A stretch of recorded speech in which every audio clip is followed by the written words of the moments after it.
বাংলাদেশের বাইরে পৃথিবীর বিভিন্ন প্রান্তে যেখান থেকে চ্যানেলে দেখছেন আপনাদের সকলকে সাদর আমন্ত্রণ তৃতীয় মাত্রা দেখবার জন্য।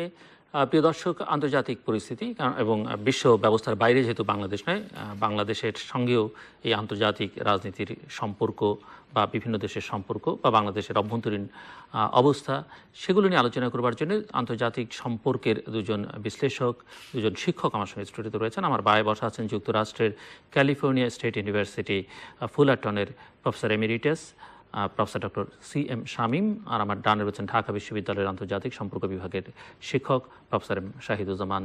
স্বাগত আপনাদের দুজনকে স্টুডিওতে। যে প্রসঙ্গটি আলোচনা শুরু করতে চাই, পাকিস্তানের একটা পরিবর্তন হলো এবং যে পরিবর্তনটা হলো সেটি আদালতের একটা নির্দেশনার কারণে, বা আদালত পাকিস্তানের প্রধানমন্ত্রী নওয়াজ শরীফকে অযোগ্য ঘোষণা করেছেন দুর্নীতির অভিযোগে। তো এটিকে অনেকে বলবার চেষ্টা করছেন যে পাকিস্তানের আদালতের পেছনে পাকিস্তানের সামরিক বাহিনী রয়েছে। কেউ কেউ এটিকে স্বাগত জানিয়েছেন। আমি বিভিন্ন জায়গায় পাকিস্তানি যারা রাজনীতির বিশ্লেষক বা তাদের অনেকের বক্তব্য শুনেছি, তাদের মধ্যে আয়েশা সিদ্দিকা, তারা কেউ কেউ এভাবে তাদের মতামত ব্যক্ত করেছেন যে একই সঙ্গে তিনি হ্যাপি এবং স্যাড, অর্থাৎ খুশিও হয়েছেন আবার দুঃখিত হয়েছেন। তো প্রফেসর CM শামীম, আপনি যদি পরিস্থিতিটা কিভাবে দেখছেন বলেন। আমি দেখি যে পাকিস্তান সে তার আদিকাল থেকেই অ্যালাইড, বলতো যে আমেরিকার মোস্ট অ্যালাইড অ্যালাই। 1947-এ ট্রুম্যান ডক্ট্রিন হয়, 1947-এ পাকিস্তান স্বাধীন হয়। আইয়ুব খান, জেনারেল আইজেনহাওয়ার যখন প্রেসিডেন্ট ছিলেন, জেনারেল আইজেনহাওয়ার সে আইয়ুব খান নিজেকে ফিল্ড মার্শাল ভাবতেন। তো তারা শুরু করে কিন্তু ওই মার্কিন যুক্তরাষ্ট্রের সাথে প্রথমে সিয়েটো, south east Asia treaty organization, তারপরে Baghdad pact, central treaty organization. So Pakistan এটা যে বৈদেশিক সাহায্য, আমেরিকার বৈদেশিক সাহায্য, আমেরিকার শারম্যান ট্যাঙ্কস, তারপরে মিলিটারি এইড পেয়েছে। On the other hand India কিন্তু নন অ্যালাইন্ড ফরেন পলিসি বলতো। সবসময় ইন্ডিয়া একটা বড় দেশ, নন অ্যালাইনমেন্টের ছিল। তো পাকিস্তানের মিলিটারি ওই তখন থেকেই 1947-এ যখন ট্রুম্যান ডক্ট্রিন বললো যে দিল ফাইট কমিউনিজম সব জায়গায়, পৃথিবীর সব জায়গায়, স্পেশালি ভিয়েতনামে, তারপর কিউবাতে তারা করেছে। তো পাকিস্তান মিলিটারিটা অনেক ভীষণ একটা বড় দেশের তুলনায় পাকিস্তান মিলিটারি এত বড় হয়ে যায়।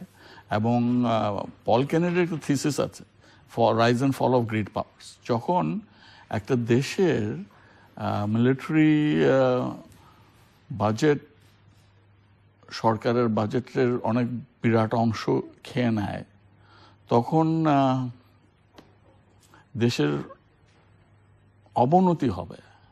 সেই ওই যে তারা অনেকবার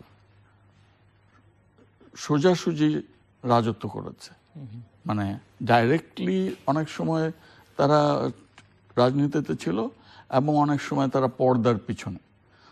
সবসময় তারা কিন্তু মিলিটারি এটা ছিল। এবং মিলিটারি যদি আপনাকে নওয়াজ শরীফকে মদত দিত তাহলে সে থেকে যেত।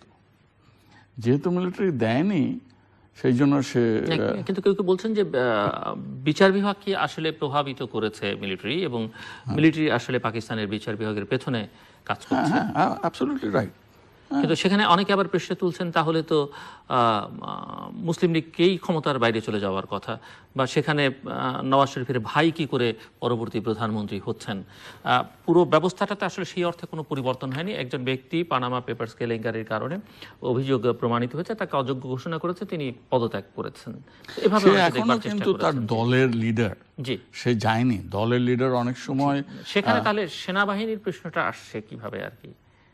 সেনাবাহিনীর প্রশ্ন, সেনাবাহিনী হবে কি যে তাদের একটা কর্পোরেট ইন্টারেস্ট আছে। সেনাবাহিনীর নিজস্ব পাকিস্তানের ইন্টারেস্ট আর সেনাবাহিনীর ইন্টারেস্ট এক না, কর্পোরেট ইন্টারেস্ট সবসময় থাকবে। এবং এটা অনেক সময় স্টেপ বাই স্টেপ করতে পারে, এক ধাক্কায় উড়িয়ে নাও দিয়ে বিভিন্ন ধাপে তাদের স্বার্থ সিদ্ধি করতে পারে। প্রফেসর শাহিদুজ্জামান। আমি অবশ্য একটা গড়ে ওঠা ধারণা চলে আসছে যে মিলিটারি একটা মুখ্য ভূমিকা রাখে সব কিছুতে, কিন্তু আমি মিলিটারিকে অত বেশি ক্রেডিট এবার দিব না। আমার ধারণা যে সত্যিকার অর্থে পাকিস্তানের জুডিশিয়ারি অত্যন্ত এক শক্তিশালী, কার্যকর এবং একটা মিনিংফুল রোলে সামনে এগিয়ে এসছে জাস্টিস ইফতেখার চৌধুরীর সময়ে। এবং লক্ষ্য করে দেখুন, জাস্টিস ইফতেখার চৌধুরীকে ক্ষমতার থেকে সরিয়ে দিয়েছিল অন্যায়ভাবে জেনারেল পারভেজ মুশাররফ। পাকিস্তানের ইতিহাসে পারভেজ মুশাররফ ছিলেন এক অন্যতম শক্তিশালী প্রেসিডেন্ট, যাকে বলা হতো অনেকটা ডিক্টেটরের মতো। পরের দিকে তিনি এত শক্তিশালী হয়ে গিয়েছিলেন যে মিডিয়াকে অগ্রাহ্য করতেন এবং বিদেশি দল, অন্যান্য বিরোধী দলগুলোকে তিনি রীতিমতো হাবুডুবু খাওয়াচ্ছিলেন। সেই প্রেসিডেন্ট জাস্টিস ইফতেখার চৌধুরীর মতো একজন স্বনামধন্য গ্রহণযোগ্য ব্যক্তিকে সরিয়ে দেন। যখন দেখলো যে জাস্টিস চৌধুরী তার কথা শুনছে না, সরিয়ে দেন। কিন্তু তারপর থেকে যে জুডিশিয়ারির একটা উত্থান ঘটলো এবং লয়ার্সরা যেভাবে রাস্তায় নেমে আসলো, তারা অন্যান্য সমস্ত প্রতিষ্ঠানকে ছাড়িয়ে দিয়ে লয়াররা রিস্টোর করলো এবং এই জাস্টিস ইফতেখার চৌধুরী অত্যন্ত কার্যকরভাবে সেই শক্তিশালী পারভেজ মুশাররফকে শুধু ক্ষমতাচ্যুতই করেনি, তাকে এক্সাইলে পাঠিয়েছে, তার ব্যাপারে বিচারের ব্যবস্থা, দুর্নীতির জন্য তাকে বিচারের সম্মুখীন করার প্রক্রিয়া শুরু করেছে। এমনকি এটাও তুলে ধরতে পেরেছে যে সে একেবারে ভণ্ড, মিথ্যাবাদী, মার্কিন যুক্তরাষ্ট্রের একটা পেইড এজেন্ট, এবং সে আগাগোড়া মিথ্যা কথা বলে বুঝাতে চেয়েছে যে মার্কিনীদের কোনো ঘাঁটি নেই, অথচ পাকিস্তানের ভেতরেই এয়ারফোর্সের একটা ঘাঁটি মার্কিনীদের দিয়ে দেওয়া হয়েছিল এবং সেখান থেকে তারা ড্রোন উড়াতো। এই পুরা বিষয়টাই পারভেজ মুশাররফের সময় সিক্রেট রাখা হয়েছিল। মুশাররফ এমনও ধারণা দিয়েছিল যে সে পাকিস্তানের পররাষ্ট্রনীতিতে কখনো মার্কিনীদের কাছে একেবারে সারেন্ডার করেনি এবং পাকিস্তানের স্বাধীনতা সে রক্ষা করে চলে এসছে। এই যে এইসব কথা, এগুলো কিন্তু ভুল প্রমাণিত হলো। তারপর এই যে জুডিশিয়ারি, তার নেতৃত্বে যে সিভিলিয়ানসরা ক্ষমতায় আসলো, পিপলস পার্টি, তারপর আপনি দেখেন জারদারি ক্ষমতায় ছিল, বিশাল আকারের দুর্নীতিতে জারদারি জড়িয়ে গিয়েছিল। কিন্তু তারপরেও সামরিক বাহিনী কিন্তু সেখানে সামনে আসতে পারে নাই, হস্তক্ষেপও করতে পারে নাই। জারদারির এত দুর্নাম থাকা সত্ত্বেও পিপলস পার্টি মোরলেস সাকসেসফুলি পাকিস্তানের যে পররাষ্ট্রনীতি চালিয়েছে। কিন্তু তারপর এই যে নওয়াজ শরীফ, যাকে ক্ষমতাচ্যুত করা হয়েছে, নওয়াজ শরীফের আমি সবচেয়ে বড় অর্জন দেখব যে পাকিস্তানের যে বাস্তবতাগুলো, তার যে হুমকিগুলো এবং তার যে মারাত্মক দুর্নাম একটা সন্ত্রাসী রাষ্ট্র হিসাবে, এই সবগুলোকে পাকিস্তান কিন্তু এই নওয়াজ শরীফের আমলেই পররাষ্ট্র নীতির মাধ্যমে এত সুন্দর সূক্ষ্ম একটা ব্যালেন্স তৈরি করেছিল। একদিকে মার্কিনীদেরকে ওয়ার্ন করে দিল যে this is a popular elected government, এটা পারভেজ মুশাররফের মতো জনসমর্থনহীন সরকার নয় যে আপনি ইচ্ছা মতো আমাদেরকে হুমকি দিবেন এবং ওই যে বলবেন যে প্রস্তর যুগে পাঠিয়ে দেব, একেবারে শেষ করে দিব, don't ever imagine you can do it. কিন্তু জুডিশিয়ারি যদি এত পাওয়ারফুল হয়ে থাকে, এই প্রশ্ন আবার অনেকে তুলছেন, তাহলে পাকিস্তান যেটি প্রফেসর সিএম শামীম বলছেন যে পাকিস্তান আর্মির একটা কর্পোরেট ইন্টারেস্ট আছে এবং সেখানে করাপশনের অভিযোগ আছে জেনারেলসদের বিরুদ্ধে। অনেককে আমি বলতে শুনেছি যে এই জেনারেলদের বিচার এই জুডিশিয়ারি করবে কিনা, পলিটিশিয়ানদের বাইরে অন্যান্য সেক্টরের যারা আছেন তাদের বিচার করবে কিনা, সেই প্রশ্নটা আছে। এক্স্যাক্টলি আমার কথা হচ্ছে অন্যান্য পলিটিশিয়ান, অন্যান্য বিজনেস লিডার্স, বিজনেসম্যান। পাকিস্তানের দুর্নীতি একটা ব্যাধি, সেখানে ফিউডাল এই যে সামন্তবাদী যারা পার্লামেন্টের সব মেম্বার্স, এদেরকে চেহারা দেখলে বোঝা যায় যে নুরানি চেহারা, মানে ঝলসে পড়ছে তাদের ঐশ্বর্যের ইয়ে। ট্যাক্স পর্যন্ত দেয় না। ট্যাক্সের ধারণা কি, এরা অনেকে বড় বড় ফিউডাল লর্ডসরা ট্যাক্সের ধারণাই তাদের নেই এবং এদের প্রোটেক্টর কারা? এই মিলিটারি, সামরিক বাহিনী সবসময় তাদেরকে সামনে তুলে ধরেছে। এখন ব্যাপার হচ্ছে কি যে নওয়াজ শরীফের সময় পররাষ্ট্র নীতির ক্ষেত্রে একদিকে মার্কিন যুক্তরাষ্ট্রকে তার অবস্থানে রাখা, অপরদিকে ভারতের সাথে ব্যক্তিগত পর্যায়ে প্রাইম মিনিস্টার মোদির সাথে একটা সম্পর্ক গড়ে তুলে সেটাকে অনেকটা আশাব্যঞ্জক করে তোলা, যার কারণে মিলিটারি কিন্তু সবচেয়ে আগে এই শুরু হলো যখন মোদি পাকিস্তানে এসে প্রাইভেট ভিজিট করলো, যখন একটা পারিবারিক সম্পর্ক, তখনই কিন্তু পাকিস্তানের সামরিক বাহিনী তারা এটাকে খুব বুঝলো ভালোভাবে যে নেয়নি। এটা ভালোভাবে নেয়নি। একটা ব্যাপার কি দেখেন, নওয়াজ শরীফের ফ্যামিলি কিন্তু রাতারাতি বড়লোক হয়নি দুর্নীতি করে। তারা পার্টিশনের পরে ইত্তেফাক গ্রুপ অফ ইন্ডাস্ট্রিজ, অনেক পুরানো ব্যবসায়ী ফ্যামিলি, এবং ওই সেই জিয়াউল হকের সময় নওয়াজ শরীফকে জিয়াউল হক সামনে তুলে এসেছিল, তাকে ট্রেন প্রপ আপ করছে। একটা সময় ছিল নওয়াজ শরীফ কিন্তু সামরিক বাহিনীরই সুপুত্র ছিল। আচ্ছা, তার একটু শেষ করে নেই। তারপরে দেখা যায় যে নওয়াজ শরীফের পরবর্তী সময়ে এসে তার যে প্রচণ্ড পপুলারিটি পাঞ্জাবে, যার কারণে তার আপন ভাই পাঞ্জাবে অত্যন্ত কার্যকরভাবে মুসলিম লীগের প্রাধান্য বজায় রেখেছে। এমনকি নওয়াজ শরীফকে এখন যে সরানো হলো, এর ফলে দেখা যায় যে পাঞ্জাবে কিন্তু তেমন কোনো সেলিব্রেশনস হয়নি, এমনকি সিন্ধু প্রদেশেও তেমন কোনো সেলিব্রেশনস হয়নি। এই যে আয়শা সিদ্দিকা বলল যে গুড অ্যান্ড ব্যাড, গুড এই অর্থে যে হয়তো পাকিস্তানের জুডিশিয়ারি আরো বেশি একটা স্পষ্টবাদী রূপে সামনে আসবে, এবং এই জুডিশিয়ারি হয়তো ভবিষ্যতে সামরিক বাহিনীরও কোনো যে উচ্চাভিলাষ ক্ষমতায় তুলে নেয়া, সেখানে জুডিশিয়ারি হয়তো একটা বাধা হয়ে দাঁড়াবে। ব্যাড ইন দ্য সেন্স যে, যেটা আমরা জানি যে কোনো ইলেক্টেড প্রাইম মিনিস্টারই তার টার্ম শেষ করতে পারে, এবং সেটি প্রফেসর শামীম যে 70 বছরের ইতিহাসে পাকিস্তানে কেউই আসলে তার পুরো টার্ম শেষ করতে পারেননি। তো কোনো ইতিবাচক পরিবর্তন কি আপনি সামনের দিকে দেখতে পান পাকিস্তানের? কারণ পাকিস্তানের তো একটা জিনিস বুঝতে হবে, পাকিস্তান মিলিটারি খুব গ্লোবাল সিচুয়েশনটা দেখতে হবে, গ্লোবাল পলিটিক্স, ওয়ার্ল্ড পলিটিক্স, আন্তর্জাতিক রাজনীতি। আন্তর্জাতিক রাজনীতি ধরেন 1960-এর সময় অর্ধেক মিলিটারি কু হচ্ছিল। মিলিটারি কু হলে ইউএসএ তখন কিছু বলতো না। কেন বলতো না? কারণ তখন কোল্ড ওয়ার চলছিল। তখন তারা সোভিয়েত, এটা খুব সুন্দর তারা বলে যে আর্জেন্টিনার যেমন মিলিটারি রুলাররা বলে যে yes they're SOBs but they're our SOBs. তারা খারাপ মিলিটারি, কিন্তু তারা আমাদের দলের লোক। এখন কিন্তু ওইটা নাই, কোল্ড ওয়ার তো আর নাই। 1991-এ সোভিয়েত ইউনিয়ন ভেঙে গেল। এখন যে আপনার রাজনীতি, এখানে কিন্তু মিলিটারি কু করে একজন আসার ওই জিনিসটা সেটা সরাসরি নেই, কিন্তু অন্যভাবে সামরিক বাহিনীর একটা নিয়ন্ত্রণ, তার ইচ্ছে বাস্তবায়ন, সেটি তো হচ্ছে। হ্যাঁ, কিন্তু ইভেন যে বললো পারভেজ মোশাররফ, সেও যখন করলো এটা যেমন বিল ক্লিন্টন বলছে যে there are more democratic countries in the world than there are non democratic countries. হ্যাঁ, তো বিল ক্লিন্টন ওই ভ্যালিউজ, ডেমোক্রেটিক ভ্যালিউজ এর কথা বলতো। তো তখন যেমন 2007 আমাদের বাংলাদেশে 2007-এ ওই রকম বিদেশি সুবিধা নেয় যে আমাদের জেনারেল এসে প্রেসিডেন্ট হয়ে যাবে, ওই সুবিধাটা ছিল না। যেটা ইভেন প্রেসিডেন্ট এরশাদের আমলে যে সুবিধাটা ছিল, প্রেসিডেন্ট জিয়াউর রহমানের যে একটা সুবিধা ছিল যে তারা জেনারেল থেকে প্রেসিডেন্ট হয়ে গেল, এই সুবিধা একটি সময় তো ছিল যে 60-এর অধিক দেশে একই সঙ্গে সামরিক শাসন ছিল। Absolutely, you are very right. Professor Shahiduzzaman, আমি একটু পাকিস্তানের জুডিশিয়ারি নিয়ে যখন কথা বলছি, তখন আমরা একটু বাংলাদেশের জুডিশিয়ারির প্রসঙ্গ আসি। আমরা লক্ষ্য করছি বেশ কিছুদিন ধরে বাংলাদেশের জুডিশিয়ারির সঙ্গে নির্বাহী বিভাগের এক ধরনের সম্পর্কে টানাপোড়েন, সেই বিতর্কে বিরোধে আমাদের আইনসভাও জড়িয়ে পড়েছে, এবং এটি 16th অ্যামেন্ডমেন্ট সংক্রান্ত বিষয়।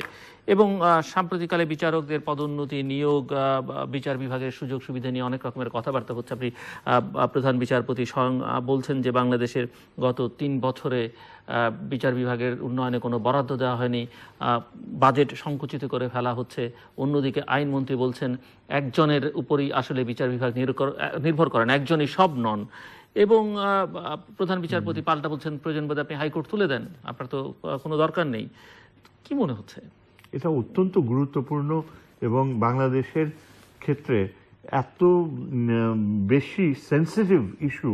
এবং প্রধান বিচারপতি বলছেন যে তিনি বলেই যাবেন, এবং আমরা দেখছি যে তিনি যা চাইছেন যদিও আইনমন্ত্রী বলছেন যে একজনই উচ্চ আদালত না বা সুপ্রিম কোর্ট নয়, কিন্তু আমরা লক্ষ্য করেছি 16th অ্যামেন্ডমেন্টের রায় দেওয়ার সময় সবাই একসঙ্গে সর্বসম্মত সিদ্ধান্ত নিয়েছেন, এবং তাই তিনি যেভাবে চাইছেন হাইকোর্টেও মোটামুটি ভাবে তার ইচ্ছের বাইরে কিছু হচ্ছে বলে মনে হয় না। এক্স্যাক্টলি, আমার মনে হয় ইচ্ছের বাইরে বলতে আমি বুঝছি যে তার সঙ্গে ভিন্ন মত আছে, এরকম কোনো কিছু এখন পর্যন্ত দৃশ্যত কিছু মনে হয়নি। আমার মনে হয় কি মাননীয় প্রধানমন্ত্রী বোধহয় এই বিষয়টা সম্পর্কে অত্যন্ত সজাগ, এবং এটা যে কত সেন্সিটিভ সেটা তিনি উপলব্ধি করেন বলেই কিন্তু আমরা দেখতে পাচ্ছি প্রথম দিন ওই 16 অ্যামেন্ডমেন্ট উঠিয়ে দেওয়ার পরে যখন পার্লামেন্টে অত্যন্ত আপত্তিকর ভাষায় চিফ জাস্টিসকে নিয়ে আবোল তাবোল কথা বলা হচ্ছিল, আমার মনে হয় মাননীয় প্রধানমন্ত্রীর হস্তক্ষেপেই কিন্তু তার পরের সেশনে একেবারে পুরাপুরি বন্ধ।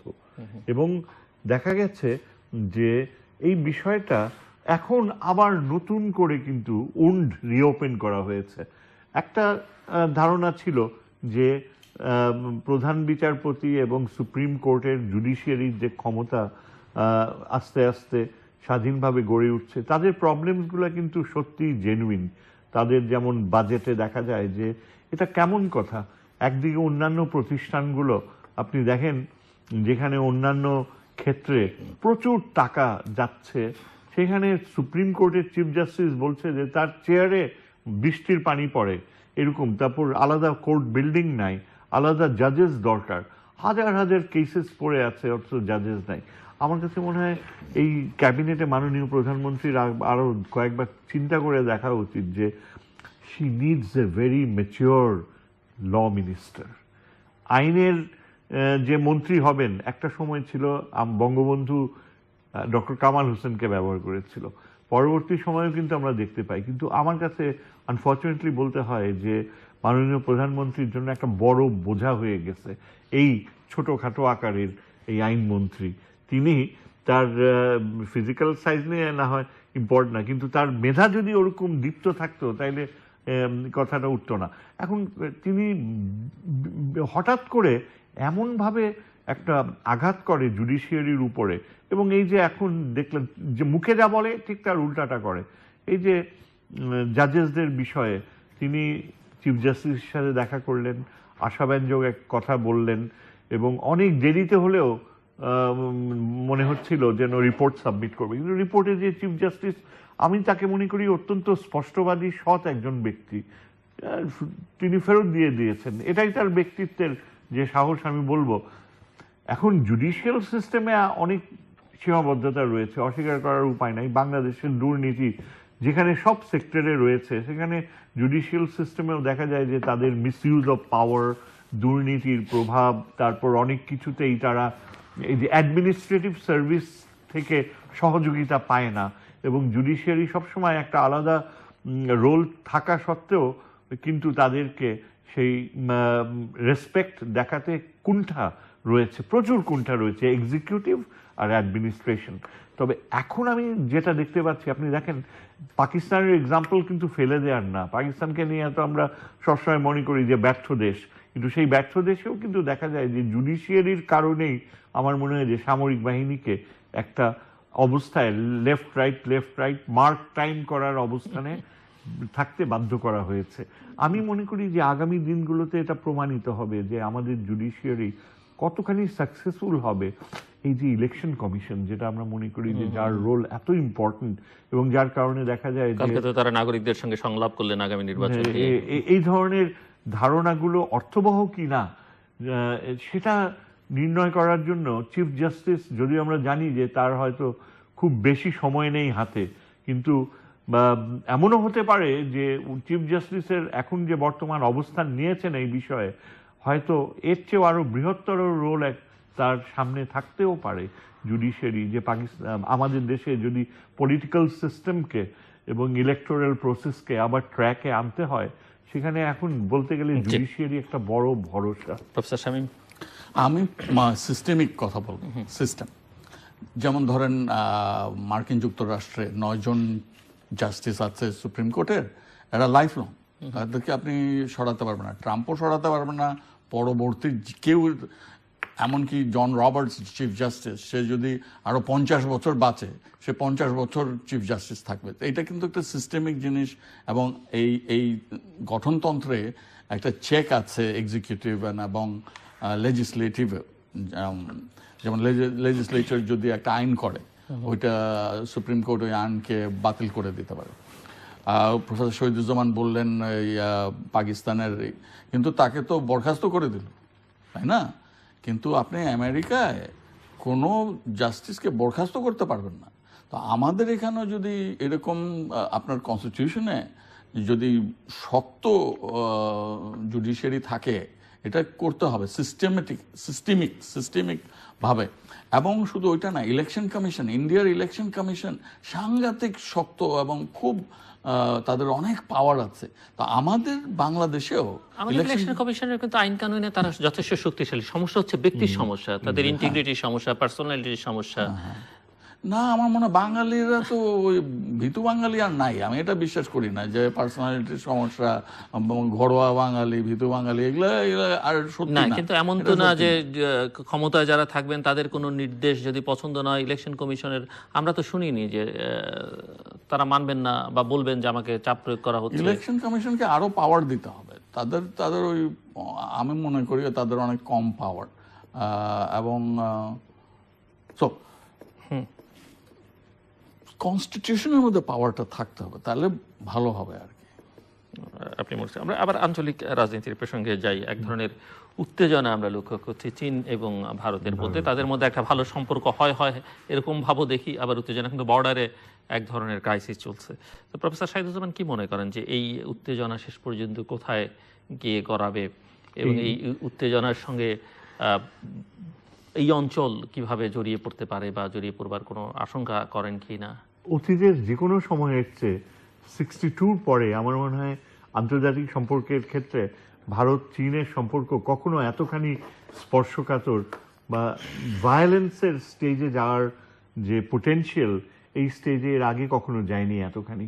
কেননা ভারতের এই বিষয়টা কিন্তু একদম আমাদের বর্ডারের কাছাকাছি, 30 মাইল দূরে মাত্র, যেখানে ডোকলাম প্ল্যাটো উপত্যকা, সেখানে ভারতীয় সেনাবাহিনী অবস্থান নিয়েছে। চীন বলে যে ঐতিহাসিকভাবে এটা আমাদের জায়গা। চীন চায় মাত্র আমাদের বর্ডার থেকে 27 কিলোমিটার দূরে যেখানে চীনের সীমান্ত, সেখানে তারা পৌঁছাতে চায়। ভারত সেটা দেবে না। এখন প্রবলেমটা হচ্ছে কি, যে এটা কি অর্থে হুমকি? এই অর্থে হুমকি যে প্রথমত ভারত অত্যন্ত একটা শক্ত অবস্থান নিয়েছে। সবাই ভেবেছিল যে চীনে এটা ডোকলাম হচ্ছে ভুটানের জায়গা। আমরা জানি যে ভুটানের সাথে চীনের কূটনৈতিক সম্পর্ক নাই, তবে কথা রয়েছে যে ভুটানের সাথে নাকি চীনের একটা গোপন ডায়লগ হয়েছে। কিন্তু ভারত বলছে যে এটা আমাদের নিরাপত্তার জন্য হুমকি, এই জায়গা ভুটানের, এবং এটা আমাদের নিরাপত্তা বলয়ে পড়ে, আমরা এখান থেকে সরব না। এখন আন্তর্জাতিক রাজনীতিতে হঠাৎ করে দেখি এর সাথে সংযুক্ত হয়ে গিয়েছে সে নর্থ কোরিয়া, যে তার ক্ষেপণাস্ত্র পুরো আমেরিকা কভার করে। মার্কিনেরা ক্ষেপে গিয়েছে যে আমরা যে কোনো সময়ে ব্যবস্থা নেব, চীনের উপর আস্থা রাখা যায় না।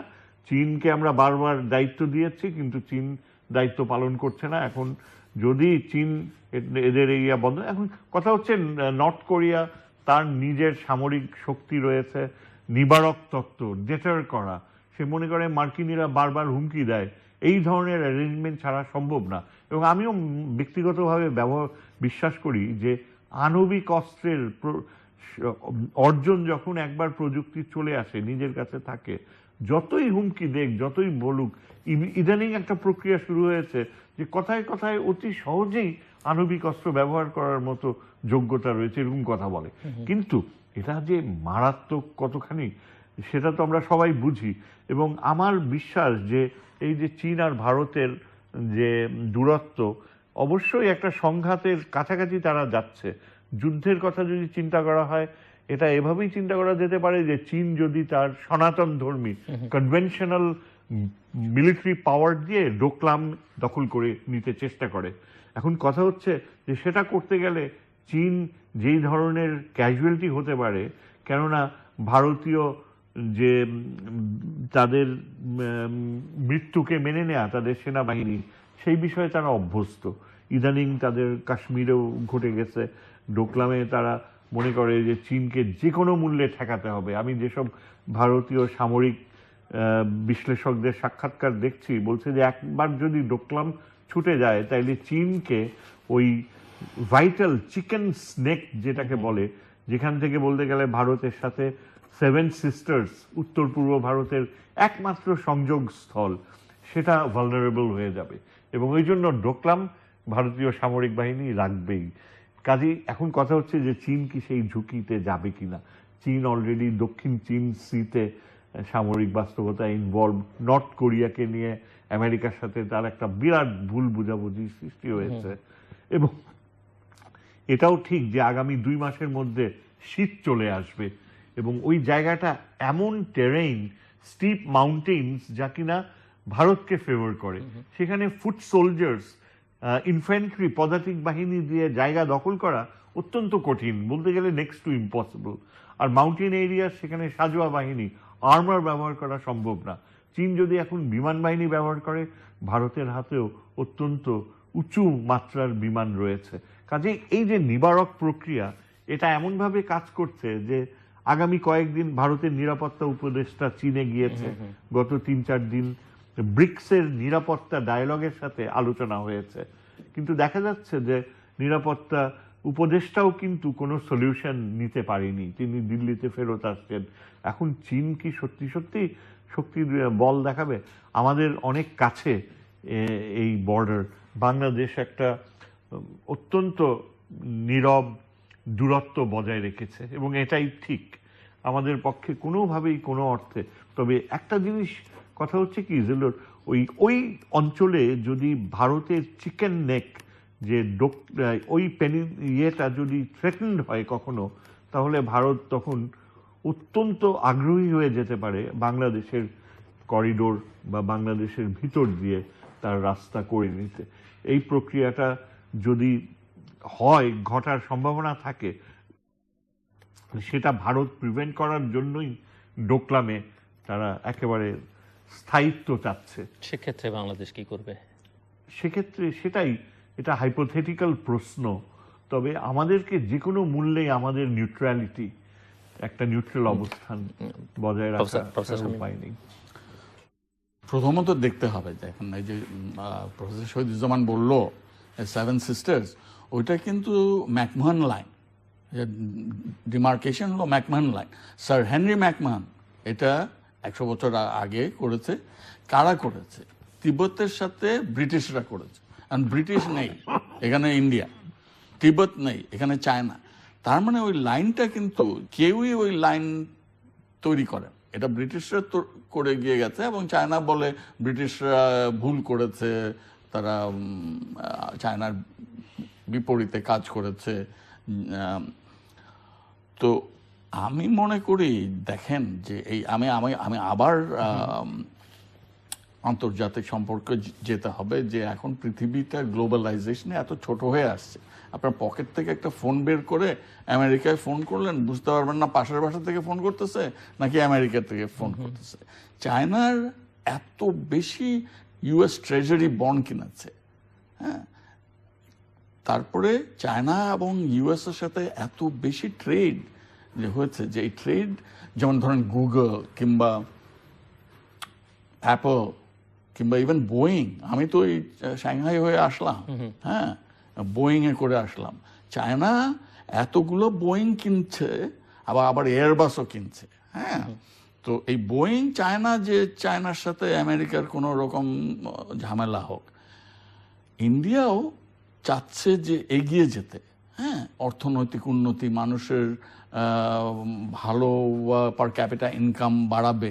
এইখানে ডোকলাম হোক আর যাই হোক, এটা নিয়ে বাড়াবাড়ি করা ঠিক হবে না। কারণ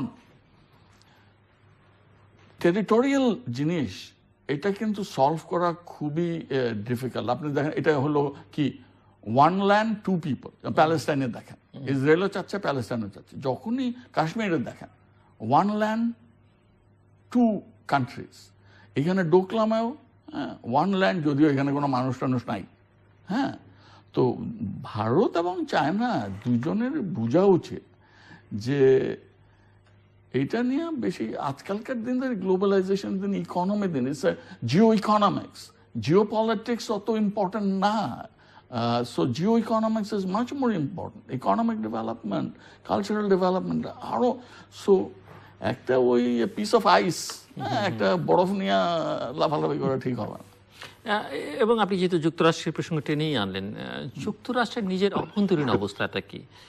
একটি তো হচ্ছে যে বহির্বিশ্বের সঙ্গে তার সম্পর্ক, সেটি নিয়েও আমরা আলোচনা করতে পারি, এবং তার নিজের ভেতরকার অবস্থার কি, বিশেষ করে ট্রাম্পের যে প্রশাসন যন্ত্র। এখন দেখা যাচ্ছে যে ট্রাম্পের সঙ্গে যারাই যুক্ত হয়েছিলেন বা তিনি যাদেরকে পছন্দ করে নিয়েছিলেন, একে একে সবাই মানে খসে পড়ছেন বা দূরে সরে যাচ্ছেন, আবার নতুন কারোর উপরে তাকে হয়তো ভরসা করতে হচ্ছে। তো সব মিলিয়ে যদি একটু আলোচনাটা আপনি করেন। হ্যাঁ, যুক্তরাষ্ট্রের আভ্যন্তরীণ অবস্থা বেশি ভালো না এবং খুব পোলারাইজড।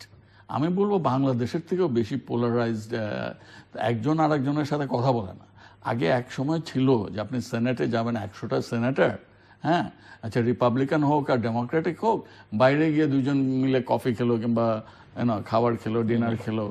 এখন কিন্তু তারা করে না, এত পোলারাইজ, একজন আরেকজনের সাথে কথা বলে না। এবং এই যে হেলথ কেয়ার, ওবামা কেয়ার, এটা যদি ভালো হয় তবুও এটাকে উড়িয়ে দিবে। হ্যাঁ, পারছে না এখনো ওবামা কেয়ার তো পারছে না তো, এবং সেখানে তো ডেমোক্রেটদের সঙ্গে রিপাবলিকানরা, জন ম্যাককেইন পর্যন্ত ভোট দিয়েছেন একসাথে করতে হবে। তো এখন হয়েছে কি যে ট্রাম্পের ইচ্ছের বিরুদ্ধে ভোট দিয়েছেন। আমি দুইটা বলি। আপনি প্রশান্ত মহাসাগরের এখানে যে ক্যালিফোর্নিয়া, তারপরে অরেগন অ্যান্ড ওয়াশিংটন পুরো ব্লু, এমনকি নিউ ইয়র্কেও ব্লু, মাঝখানে কিন্তু রেড, টেক্সাস, এগুলা মিনেসোটা, মানে মিশিগান। তো যুক্তরাষ্ট্র আভ্যন্তরীণ ইউনাইটেড না, হ্যাঁ, এবং হাউস ডিভাইডেড বলে, যেমন আমরা হাউস ডিভাইডেড, যখনই হাউস ডিভাইডেড হয় তখনই এসব অসুবিধা সৃষ্টি হয়। তো মানে আমি যদি আপনার কাছে জানতে চাই, আমার যতদূর মনে পড়ে নির্বাচনের ইলেকশন, আমেরিকান ইলেকশনের আগে বা পরে আপনার সঙ্গে কথা হচ্ছিল এখানে, ট্রাম্পের ভবিষ্যৎ আসলে কি, এবং ট্রাম্প কি আমেরিকাকে তিনি ওই যে গ্রেড করবেন, বদলে দেবেন, সেটা কি পারছেন, নাকি তাকেই বদলাতে হচ্ছে?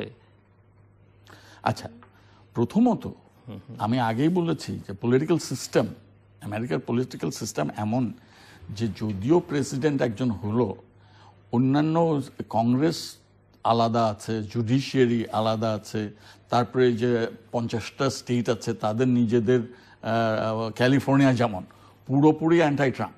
ক্যালিফোর্নিয়ার তারা এনভায়রনমেন্টের প্রতি খুব তারপরে টেসলা মোটর তৈরি করছে, টেসলা এখন কিন্তু গুগলের থেকেও বেশি দাম হয়ে যাচ্ছে, হ্যাঁ, তারপরে অ্যামাজন, এসব। তো ট্রাম্প এসেছিল ক্যালিফোর্নিয়ায় কিছু করতে, কিন্তু সে পিছনের দরজা দিয়ে ভেগে যেতে হয়েছে, কিছু করতে পারেনি।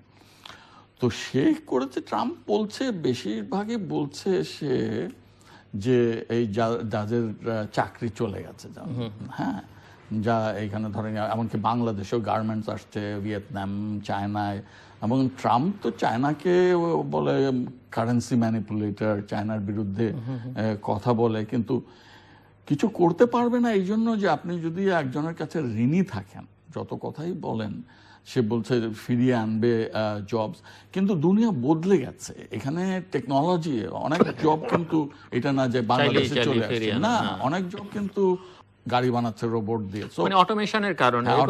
এই টেনশন তো বাংলাদেশেও আছে, অনেকেই চাইছেন অনেক ইন্ডাস্ট্রি অটোমেশনে চলে যেতে হচ্ছে। there is no magic wand, মানে কোনো ম্যাজিক বুলেট নাই, কোনো ম্যাজিক ওয়ান্ড নাই যে এটা করে ফেলবে।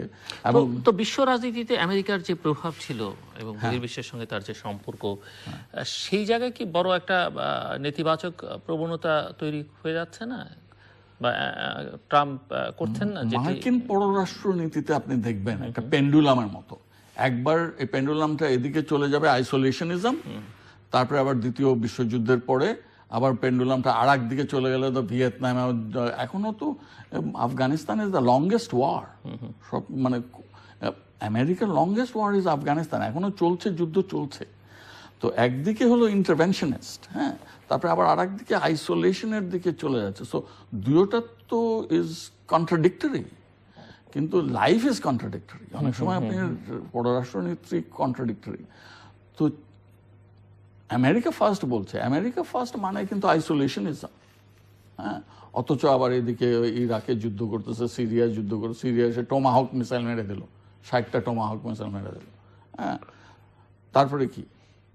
তারপরে এদিকে আফগানিস্তানে mother of all bombs, mother of all bombs একটা ফেলে দিল। তো বোম ফেলে আজকালকার দিনে আপনি বোম ফেলে কাজ হবে না। এটা প্রফেসর শাহিদুজ্জামান। আমার ধারণা যে এবং রাশিয়াও এখন আমেরিকান রাজনীতিতে একটা বড় বড় ইস্যু। হ্যাঁ, রাশিয়া তো অবশ্যই। হঠাৎ করে পুতিন সাহেব খেপে গেছে, মনে হচ্ছিল যেন সহনশীল থাকবে, তবে তারও তো একটা ধৈর্যের সীমা আছে। একের পর এক খালি স্যাংশনস চাপিয়ে যাচ্ছে মার্কিনেরা। আমার মনে হয় মার্কিন জনগোষ্ঠী, কংগ্রেস, সেনেট, তারা ইচ্ছাকৃতভাবে একটা স্নায়ুযুদ্ধ মানসিকতা রেখে এই যে রাশিয়ার উপর খামাখা তাকে আঘাত করা, তাকে দূরে ঠেলে দেয়া এবং শাস্তিমূলক ব্যবস্থা নেয়া, সেই ইউক্রেনের প্রবলেম তো অনেক আগে থেকেই এখন একটা নির্দিষ্ট অবস্থানে আসছে। তারপরে কেন রাশিয়াকে নিয়ে ঘাটাঘাটি? এখানেও কিন্তু আমি বলবো যে ট্রাম্প ইজ রাইট। ট্রাম্প যে ব্যক্তিগত একটা যোগাযোগের সাথে তার ইলেকশনের সময়কার সমর্থন ছিল নিশ্চয়ই, কিন্তু তারপরে সে যেই পথে যেতে চাচ্ছে রাশিয়ার সাথে, একটা সহযোগিতার পথ, অস্ত্র নিয়ন্ত্রণের পথ, এবং আলটিমেটলি রাশিয়াকে সাথে নিয়ে বিশ্ব ব্যবস্থায় একটা স্থিতি আনা ব্যবসায়িক দৃষ্টিভঙ্গিতে, সেটা কিছুতেই এই রিপাবলিকানের যারা কট্টরপন্থীরা, ম্যাককেইনও আছে সেখানে, এরা হতে দেবে না। আবার ট্রাম্পের আরেকটা বিচ্যুতিমূলক ধারণা হচ্ছে যে এই যে মেডিকেয়ারকে বা ওবামাকে যাচ্ছে তাই ভাবে অপমান করা এবং ওবামা কেয়ারকে অপমান করা। এখন তো ম্যাককেইন বলছেই যে আলটিমেটলি রিপাবলিকান আর ডেমোক্রেটরা মিলে একসাথে বসে হেলথ কেয়ার করতে হবে, সেটাই একমাত্র উপায়, এছাড়া কোনো উপায় নেই। তখন তো ট্রাম্পকে নাকে খত দিতে হবে, নাকে অলরেডি সে খত দিয়ে দেওয়া হয়ে গেছে। আচ্ছা, চীনের সাথে মার্কিনীদের সম্পর্ক, এটা যেটা প্রফেসর শামীম বললেন যে ইকোনমিক্স এত ইম্পর্টেন্ট রোল প্লে করে যে এখানে চীনকে যতই হুমকি দেখ এবং এই নর্থ কোরিয়া নিয়ে যে অস্ত্রবাজি করছে, একটা ব্যাপার হচ্ছে মার্কিনী ট্রাম্পের চারপাশে কিন্তু এখন জেনারেলসরাই খুব বেশি চলে আসছে। এখন জেনারেল কেলি আজকেই তিনি চিফ অফ স্টাফ, হোয়াইট হাউসের চিফ অফ স্টাফ, এটা কিন্তু খুবই গুরুত্বপূর্ণ। ট্রাম্প দুনিয়াকে কিভাবে দেখবে, কার সাথে কথা বলবে, সব রুটিন কিন্তু এই হোয়াইট হাউসের চিফ অফ স্টাফই করে। তবে আমার কাছে একটা জিনিস আশাব্যঞ্জক মনে হয় যে ট্রাম্পের যে আগের চিফ অফ স্টাফ ছিল, ও আর ওই যে তার ইডিওলগ, যেই ভদ্রলোক ড্রোম না কি যেন নাম, যে একেবারে শ্বেতাঙ্গ শাসনে বিশ্বাস করে, স্ট্র্যাটেজিস্ট, চিফ স্ট্র্যাটেজিস্ট স্টিভ ব্যাননের সঙ্গী ছিল এই প্রাক্তন চিফ অফ স্টাফ, এবং তারাই সবচেয়ে বেশি এই যত রকমের ডিভিশন ইয়ে করা, যত রকমের প্রবলেম ক্রিয়েট করা, এই দুজনে মিলে করত। এখন আসল এক পালের গোদা যেটা, এই যে একে বিদায় করা হয়েছে, এবং জেনারেল কেলি যে আসছে সে অনেকটা জেনারেল ম্যাকমাস্টারের মতোই হবে। ন্যাশনাল সিকিউরিটি কাউন্সিল একটা স্থিতি আনতে পারছে, ট্রাম্পকে বুঝায়া জেনারেল মাস্টার্স বলতে পারছে যে দেখো, you can do things that have not been done, একটা ধারাবাহিকতা থাকতে হবে। এখন জেনারেল কেলিও যোগ দিচ্ছে, তারপর সেক্রেটারি অফ ডিফেন্স যিনি আরেকজন জেনারেল। মোট কথা বলতে গেলে এরা অনেকাংশেই কনজারভেটিভ কিছু জেনারেলস ট্রাম্পের চারপাশে, তবে এদের রেকর্ড খারাপ না। এরা যুদ্ধে অভিজ্ঞ, আফগানিস্তানে গিয়েছে, ইরাকে যুদ্ধ করেছে, তারা জানে যে একটা যুদ্ধ বা শক্তি প্রয়োগ করা কত ভয়াবহ মূল্য দিতে হয়। এরা হয়তো ব্যবসায়ের পথকেই সমর্থন দেবে। আমার ধারণা যে ট্রাম্পের যেটা সবচেয়ে বিপজ্জনক অবস্থান ছিল হেলথ কেয়ার, সেখানে সে ম্যাককেইনের পথকে বেছে নেবে। Ultimately he will have to surrender to the idea of বাইপার্টিজানশিপ।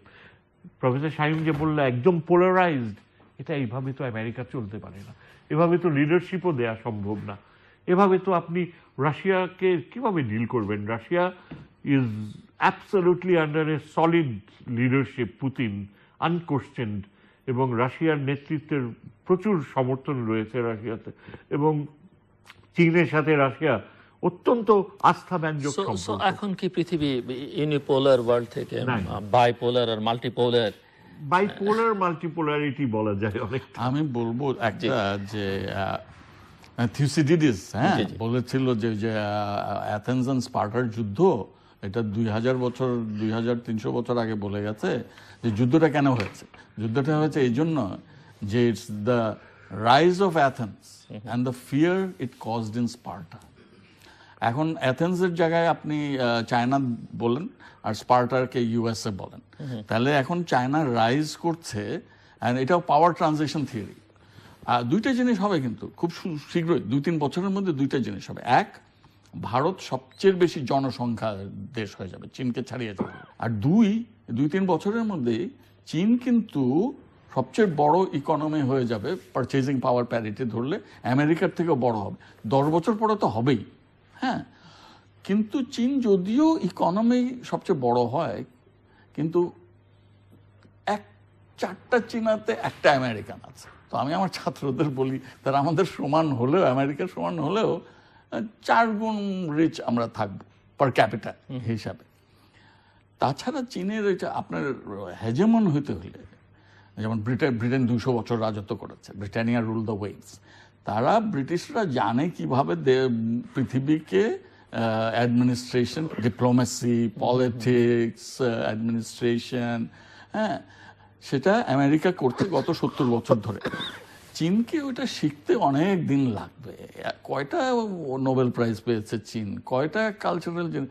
So আপনার শুধু ইকোনমি বড় হলেই আপনি ইউনিপোলার হতে পারবেন না কিংবা বাইপোলার হতে পারবেন না। But China is emerging power, emerging super power. অন্যান্য মানে নলেজের একটা ব্যাপার আছে। আমি ফুডান ইউনিভার্সিটিতে গিয়েছিলাম, ফুডান ইউনিভার্সিটি আমি 93-তে গেলাম, প্রফেসরের সাথে কথা বললাম। সে বললো 10 বছর কালচারাল রেভলিউশন সময়, মাওয়ের সময় 67 to 77, 10 বছর ওই ইউনিভার্সিটি বন্ধ ছিল।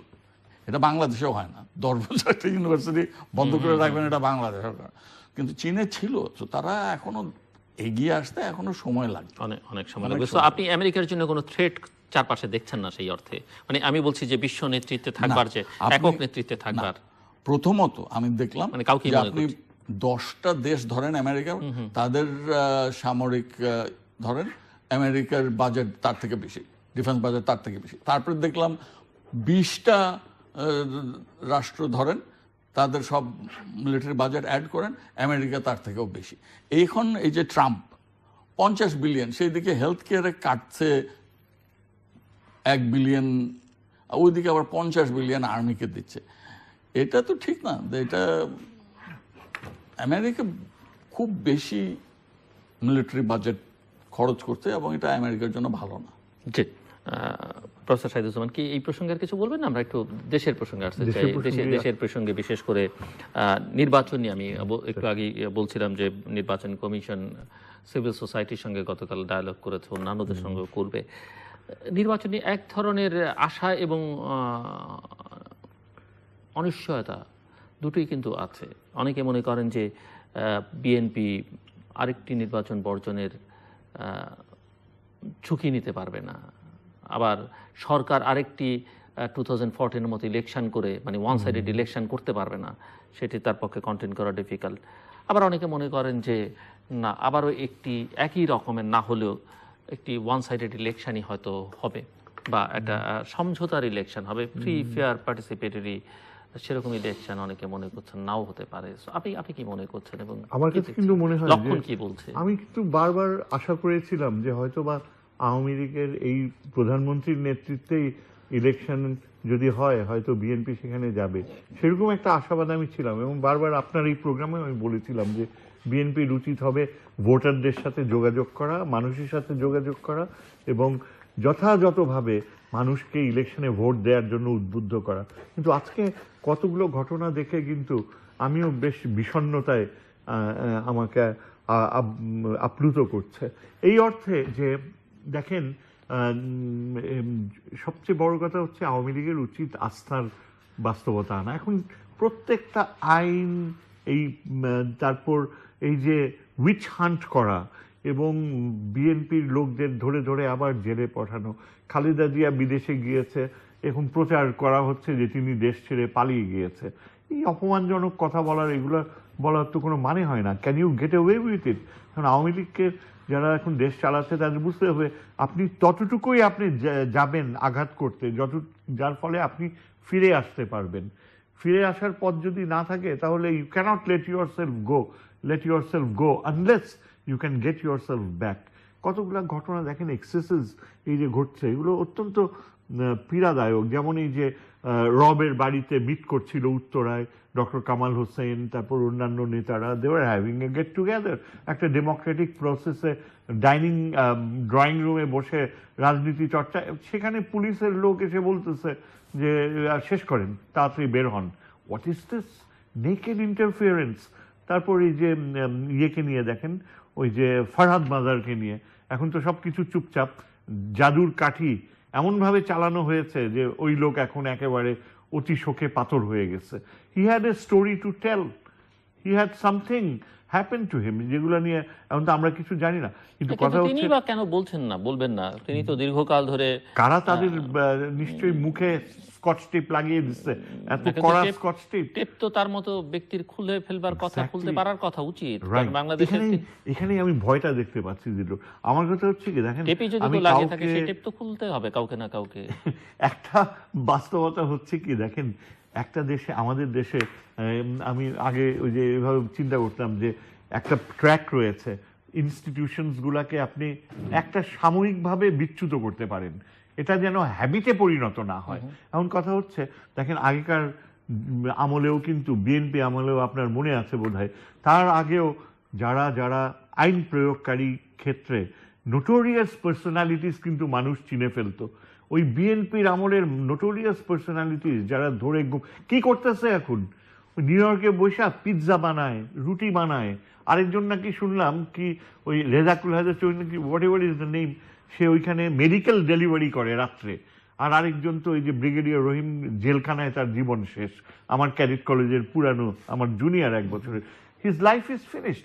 আমার কথা হচ্ছে আপনি প্রত্যেকটা দেশে দেখেন যেই আমলে যারা বাড়াবাড়ি করে on the question of applying law কিংবা পুলিশ স্টেটে পরিণতি করতে যায়, এরা চিন্তা করে না যে ওই তাৎক্ষণিক ওই সময়ের বাহাদুরি এটা থাকে না। শেষ পর্যন্ত শাস্তি পায় তাদের ছেলে মেয়েদের দেশ ছেড়ে পালাতে হয়, এবং বাবা মা যারা এত ক্ষমতা দেখাতো তাদেরকে রীতিমতো অভিশপ্ত জীবন পালন করতে হয়।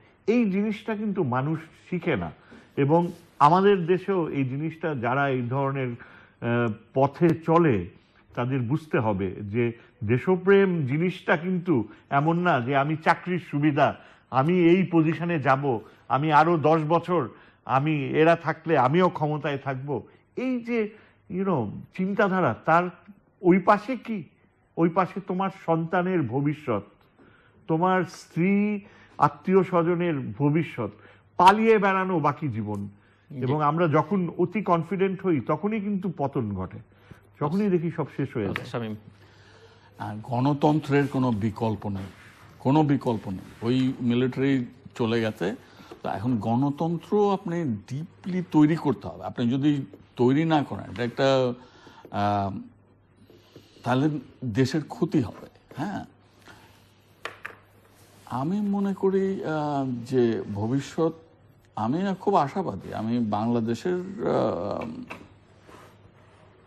ভবিষ্যৎ নিয়ে যখনই ভাবি তখন বাংলাদেশের মানুষ, আমি বলবো পলিটিশিয়ান না, রাজনীতিবিদদের উপর আমার অত ভরসা নেই, কিন্তু বাংলাদেশের মানুষের প্রতি আমার খুব ভরসা আছে। বিশেষ করে আমি মনে করি যে আমাদের গার্মেন্টস ফ্যাক্টরি দেখেন, এই যে মহিলারা যে কাজ করে, আমি এক মারোয়ারিকে পেয়েছিলাম, তাকে আমি জিজ্ঞেস করলাম, তুমি এইখানে ঢাকায় তোমার ফ্যাক্টরি কেন, তুমি কেন ইন্ডিয়ায় ফ্যাক্টরি করো না?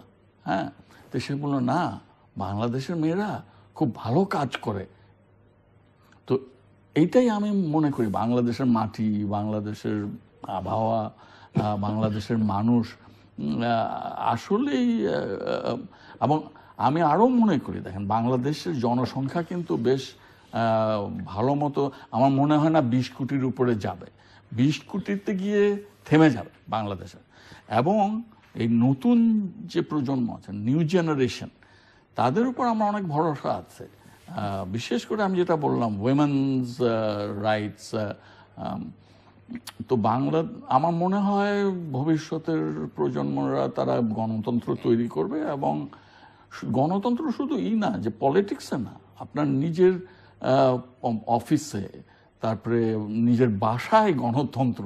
আমার বাবা ডিক্টেটর ছিলেন, হ্যাঁ, কিন্তু এখন আর ওইসব আমি কোনো ডিক্টেটর না, আমাদের বাসায় গণতন্ত্র আছে। হ্যাঁ, তো এইটাও একদম মানে ফ্যামিলির থেকে উপর পর্যন্ত গণতন্ত্র থাকতে হবে, ডেমোক্রেটিক মাইন্ডসেটে থাকতে হবে। প্রফেসর শহীদুজ্জামান, আমি অবশ্য একটা আন্তর্জাতিক সম্পর্কের বিষয়টা দিয়েই আমি কনক্লুড করতে চাই যে আমাদের আমার কাছে যেটা মনে হয় বর্তমান বিশ্ব ব্যবস্থায় সবচেয়ে থ্রেট হচ্ছে এই যে রিলিজিয়াসিটি বা রিলিজিয়াস ধর্মতত্ত্বের উত্থান। এবং এটা কিন্তু যখন প্রতিষ্ঠিত গণতন্ত্রগুলোর ভেতরে যখন ধর্মতত্ত্ব ও অসহিষ্ণুতার উত্থান ঘটে, সেটাকে আমি দেখি আন্তর্জাতিক ক্ষেত্রে হুমকি। আমেরিকা, চীন বা ওই ধরনের হুমকির চেয়ে আমার কাছে ভয় হয় যখন ভারতে মোদি সরকার যখন এই ধরনের এক্সেসেস ঘটে, এই যে আরএসএস, হিন্দুত্ববাদ, যখন গো মাংস ভক্ষণের জন্য হত্যা করা হয়, যখন এটাকে আইনগত ভিত্তি দেয়া হয়, এবং যখন কোর্ট বা জুডিশিয়ারি তখন লিবারেল গ্রহণযোগ্যতা সেকুলার চিন্তাধারাকে বেরি করে, কবর দিয়ে দেয়। আজকে দেখেন ইসরায়েলের আচরণ, অ্যানাদার রিলিজিয়াসিটি থিওলজিক্যাল স্টেট। ইসরায়েল এখন প্যালেস্টাইন রাষ্ট্রের ধারণাকেই উড়িয়ে দিচ্ছে একের পর এক। জেরুজালেমে দেখেন আল-আকসা মস্ক তারা দখল করে নিচ্ছে, শেষ পর্যন্ত কি রিয়াকশন হচ্ছে। আজকে আমি দেখলাম কোন শহরে জানি বিশাল আকারে মুসলমান, টার্কিতে প্রচন্ড রিয়াকশন। অর্থাৎ এই যে রিলিজিয়াস বেসিসকে পুরাপুরি ব্যবহার করে, মিসইউজ করে একটা ধর্ম, যে ধর্মের সাথে তাদের এত মিল, ইহুদি ধর্ম এক খোদায় ঈশ্বরে বিশ্বাস করে, এদের সাথে মিল, যেখানে তাদের সংযুক্ত হওয়া, সহযোগিতার পথে আসার কথা, সেখানে আল-আকসা মস্ক, তারপর টুম্ব অব দ্য পেট্রিয়ার্কস, আব্রাহামের কবর, সেটা অলরেডি ভাগাভাগি করা হয়েছে, সেখানে নামাজ পড়তে যেতে পারে না। এখানেই আমি দেখি একটা বড় হুমকি যে ভারতে ক্রমাগত বিজেপির উত্থান। বিজেপি এই বিহারে দেখেন, আমি অবাক হয়ে গেলাম, বিহারের নীতিশ কুমার তিনি প্রতিজ্ঞাবদ্ধ ছিলেন, হ্যাঁ, তিনি অ্যাবসলিউটলি সবাই স্টান্ড হয়ে গেছে, বিদ্রোহ করে রাতারাতি বিজেপির সাথে।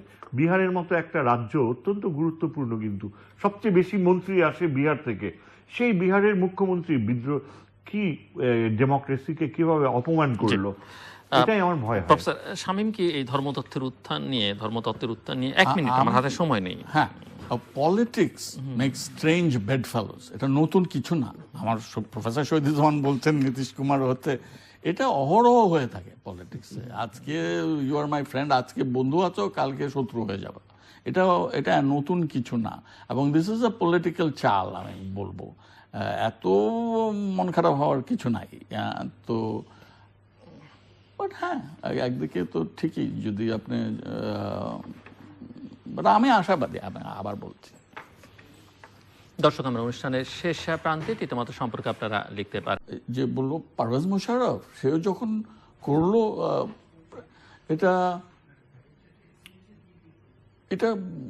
যেমন বিল ক্লিন্টন বলছে যে there are more democratic countries in the world than there are non-democratic countries. হ্যাঁ, তো বিল ক্লিন্টন ওই ভ্যালিউজ, ডেমোক্রেটিক ভ্যালিউজ এর কথা বলতো।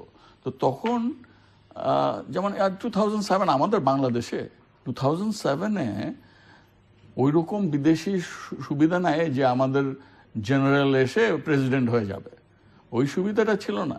যেটা ইভেন প্রেসিডেন্ট এরশাদের আমলে যে সুবিধাটা ছিল, কিংবা প্রেসিডেন্ট জিয়াউর রহমানের যে একটা সুবিধা ছিল যে তারা জেনারেল থেকে প্রেসিডেন্ট হয়ে গেল, এই সুবিধা একটি সময় তো ছিল যে 60-এর অধিক দেশে একই সঙ্গে সামরিক শাসন ছিল। Absolutely, you are very right.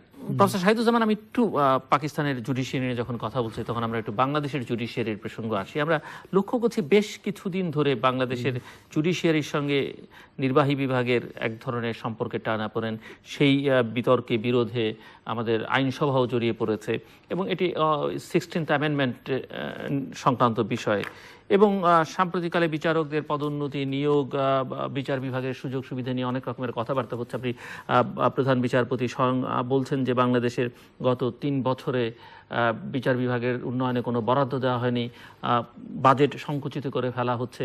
অন্যদিকে আইনমন্ত্রী বলছেন একজনের উপরই আসলে বিচার বিভাগ নির্ভর করেন, একজনই সব নন। এবং প্রধান বিচারপতি পাল্টা বলছেন প্রয়োজন বোধে আপনি হাইকোর্ট তুলে দেন, আপনার তো কোনো দরকার নেই। কি মনে হচ্ছে? এটা অত্যন্ত গুরুত্বপূর্ণ এবং বাংলাদেশের ক্ষেত্রে এত বেশি সেন্সিটিভ ইস্যু। এবং প্রধান বিচারপতি বলছেন যে তিনি বলেই যাবেন এবং আমরা দেখছি যে তিনি যা চাইছেন, যদিও আইনমন্ত্রী বলছেন যে একজনই উচ্চ আদালত নয় বা সুপ্রিম কোর্ট নয়, কিন্তু আমরা লক্ষ্য করেছি 16th অ্যামেন্ডমেন্টের রায় দেওয়ার সময় সবাই একসঙ্গে সর্বসম্মত সিদ্ধান্ত নিয়েছেন এবং তাই তিনি যেভাবে চাইছেন হাইকোর্টেও মোটামুটি ভাবে তার ইচ্ছের বাইরে কিছু হচ্ছে বলে মনে হয় না। এক্স্যাক্টলি, আমার মনে হয় ইচ্ছের বাইরে বলতে আমি বুঝছি যে তার সঙ্গে ভিন্ন মত আছে এরকম কোনো কিছু এখন পর্যন্ত দৃশ্যত কিছু মনে হয়নি। আমার মনে হয় কি মাননীয় প্রধানমন্ত্রী বোধহয় এই বিষয়টা সম্পর্কে অত্যন্ত সজাগ এবং এটা যে কত সেন্সিটিভ সেটা তিনি উপলব্ধি করেন বলেই কিন্তু আমরা দেখতে পাচ্ছি প্রথম দিন ওই 16th অ্যামেন্ডমেন্ট উঠিয়ে দেওয়ার পরে যখন পার্লামেন্টে অত্যন্ত আপত্তিকর ভাষায় চিফ জাস্টিসকে নিয়ে আবোল তাবোল কথা বলা হচ্ছিল, আমার মনে হয় মাননীয় প্রধানমন্ত্রীর হস্তক্ষেপেই কিন্তু তার পরের সেশনে একেবারে পুরাপুরি বন্ধ। এবং দেখা গেছে যে এই বিষয়টা এখন আবার নতুন করে কিন্তু রিওপেন করা হয়েছে। একটা ধারণা ছিল যে প্রধান বিচারপতি এবং সুপ্রিম কোর্টের জুডিশিয়ারির যে ক্ষমতা আস্তে আস্তে স্বাধীনভাবে গড়ে উঠছে, তাদের প্রবলেমসগুলো কিন্তু সত্যিই জেনুইন। তাদের যেমন বাজেটে দেখা যায় যে এটা কেমন কথা, একদিকে অন্যান্য প্রতিষ্ঠানগুলো আপনি দেখেন যেখানে অন্যান্য ক্ষেত্রে প্রচুর টাকা যাচ্ছে, সেখানে সুপ্রিম কোর্টের চিফ জাস্টিস বলছে যে তার চেয়ারে বৃষ্টির পানি পড়ে এরকম, তারপর আলাদা কোর্ট বিল্ডিং নাই, আলাদা জাজেস দরকার, হাজার হাজার কেসেস পড়ে আছে অথচ জাজেস নাই। আমার কাছে মনে হয় এই ক্যাবিনেটে মাননীয় প্রধানমন্ত্রীর আরো কয়েকবার চিন্তা করে দেখা উচিত যে she needs a very mature law minister. আইনের যে মন্ত্রী হবেন, একটা সময় ছিল বঙ্গবন্ধু ডক্টর কামাল হোসেনকে ব্যবহার করেছিল, পরবর্তী সময়েও কিন্তু আমরা দেখতে পাই। কিন্তু আমার কাছে আনফর্চুনেটলি বলতে হয় যে মাননীয় প্রধানমন্ত্রীর জন্য একটা বড় বোঝা হয়ে গেছে এই ছোটখাটো আকারের এই আইনমন্ত্রী। তিনি তার ফিজিক্যাল সাইজ নিয়ে না হয় ইম্পর্টেন্ট না, কিন্তু তার মেধা যদি ওরকম দীপ্ত থাকতো তাইলে কথাটা উঠতো না। এখন তিনি হঠাৎ করে এমনভাবে একটা আঘাত করে জুডিশিয়ারির উপরে, এবং এই যে এখন দেখলেন যে মুখে যা বলে ঠিক তার উল্টাটা করে। এই যে জাজেসদের বিষয়ে তিনি চিফ জাস্টিসের সাথে দেখা করলেন, আশাব্যঞ্জক এক কথা বললেন এবং অনেক দেরিতে হলেও মনে হচ্ছিল যেন রিপোর্ট সাবমিট করবে, কিন্তু রিপোর্টে যে চিফ জাস্টিস, আমি তাকে মনে করি অত্যন্ত স্পষ্টবাদী সৎ একজন ব্যক্তি, তিনি ফেরত দিয়ে দিয়েছেন। এটাই তার ব্যক্তিত্বের যে সাহস আমি বলবো। এখন জুডিশিয়াল সিস্টেমে অনেক সীমাবদ্ধতা রয়েছে, অস্বীকার করার উপায় নাই। বাংলাদেশের দুর্নীতি যেখানে সব সেক্টরে রয়েছে, সেখানে জুডিশিয়াল সিস্টেমেও দেখা যায় যে তাদের মিসইউজ অফ পাওয়ার, দুর্নীতির প্রভাব, তারপর অনেক কিছুতেই তারা এই যে অ্যাডমিনিস্ট্রেটিভ সার্ভিস থেকে সহযোগিতা পায় না, এবং জুডিশিয়ারি সবসময় একটা আলাদা রোল থাকা সত্ত্বেও কিন্তু তাদেরকে সেই রেসপেক্ট দেখাতে কুণ্ঠা রয়েছে, প্রচুর কুণ্ঠা রয়েছে, এক্সিকিউটিভ আর অ্যাডমিনিস্ট্রেশন। তবে এখন আমি যেটা দেখতে পাচ্ছি, আপনি দেখেন পাকিস্তানের এক্সাম্পল কিন্তু ফেলে দেওয়ার না। পাকিস্তানকে নিয়ে তো আমরা সবসময় মনে করি যে ব্যর্থ দেশ, কিন্তু সেই ব্যর্থ দেশেও কিন্তু দেখা যায় যে জুডিশিয়ারির কারণেই আমার মনে হয় যে সামরিক বাহিনীকে একটা অবস্থায় লেফট রাইট মার্ক টাইম করার অবস্থানে থাকতে বাধ্য করা হয়েছে।